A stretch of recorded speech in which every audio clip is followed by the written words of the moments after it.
Wakati ule wa utawala wa Rais John Pombe Magufuli, nilikuwa na marafiki zangu wengi sana Waislamu katika magrupu haya ya WhatsApp,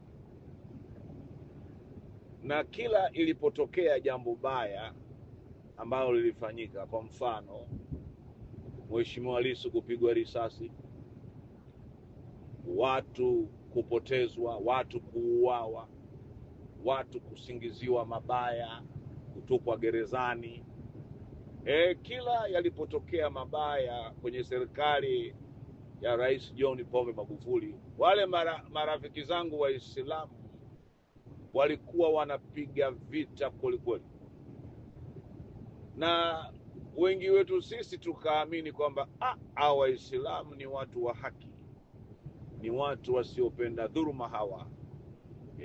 Hawa ni watu wa Mwenyezi Mungu Subhanahu wa Ta'ala. Tukadhania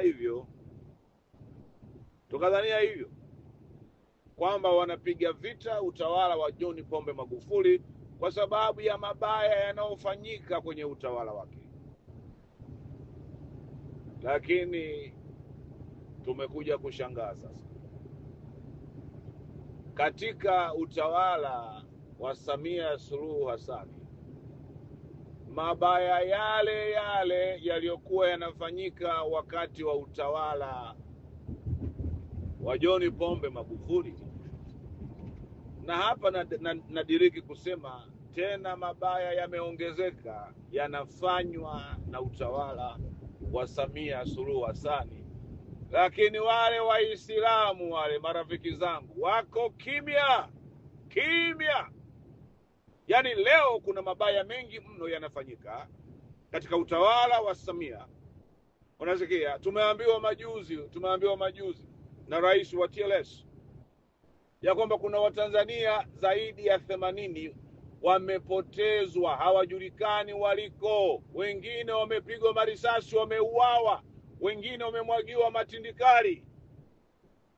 Mambo hayo yangetokea kipindi cha John Pombe Magufuli, hawa Waislamu marafiki zangu hawa ungewasikia wanakuja juu kidedea kulaani utawala wa John Pombe Magufuli. Lakini leo yanafanyika kwenye utawala wa Rais Samia, wako kimya. Tena wanasema tumuombee huyu rais. Ndio tumegundua kumbe wale Waislamu walikuwa wanampiga vita John Pombe Magufuli si kwa sababu ya mabaya yaliyokuwa yanafanyika kwenye utawala wake, isipokuwa walikuwa wanampiga vita John Pombe Magufuli kwa sababu ya Ukristo wake. Kwa sababu kama wangekuwa wanampiga vita kwa mabaya yaliyokuwa yanafanyika, mabaya hayo sasa hivi tena mabaya zaidi yanafanyika kwenye utawala wa Samia. Wako kimya na wanataka tumuombee. Mwenye masikio na asikie. Critical thinker, gospel ambassador, Abaya Pojaga Magembe Ngikulu, Bangladesh.